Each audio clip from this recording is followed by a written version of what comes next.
Central Arabian सी, और ये जो पिछले 6 घंटे में 18 किलोमीटर पर आवर की स्पीड से मूव कर रहा है, और जो इसकी डायरेक्शन है वो वेस्ट साउथ वेस्टवर्ड डायरेक्शन है। और ये कल 6 अक्टूबर मॉर्निंग तक इसकी जो डायरेक्शन होगी वो वेस्ट साउथ वेस्टवर्ड डायरेक्शन रहेगी। इसके बाद ये धीरे धीरे वीक हो जाएगा, और फिर उसके बाद उस रिकर्व होके इसकी जो डायरेक्शन होगी वो ईस्टवर्ड डायरेक्शन होगी, और फिर ये फर्दर वीक हो जाएगा। इसके इम्पैक्ट को देखते हुए आज के लिए फिशरमैन की वार्निंग है, जो एंटायर गुजरात कोस्ट के लिए। जो विंड की स्पीड है वो 45 से 55, और साथ में जो वेस्टी विंड है वो 65, और दोनों कोस्ट के लिए सिग्नल है, जैसा कि नॉर्थ कोस्ट के लिए, नॉर्थ गुजरात कोस्ट के लिए LCS-3 सिग्नल है, और साउथ गुजरात कोस्ट के लिए DW2 सिग्नल है।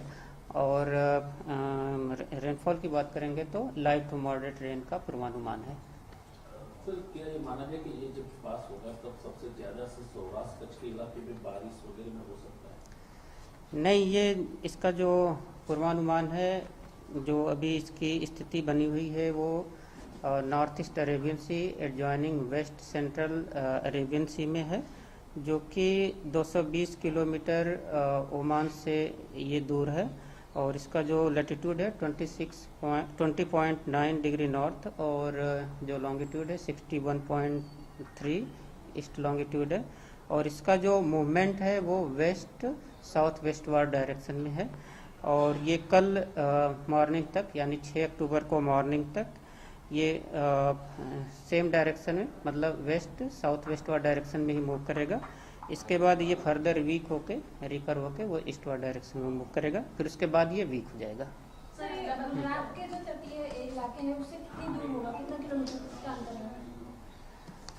टोटल जो इसका डिस्टेंस देखा जाए तो गुजरात कोस्ट और ये ओमान कोस्ट को ध्यान में रखा जाए तो ओमान कोस्ट ये 220 किलोमीटर की डिस्टेंस पे है। अहमदाबाद के लिए पॉसिबिलिटी है लाइट रेन का। सर, ये जो आपने बताया वो तो ओमान का बताया, तो द्वारका है जैसे वो कितनी दूर है? वो चीज़ें वो बता देंगे आपको। 700 से 800 किलोमीटर है।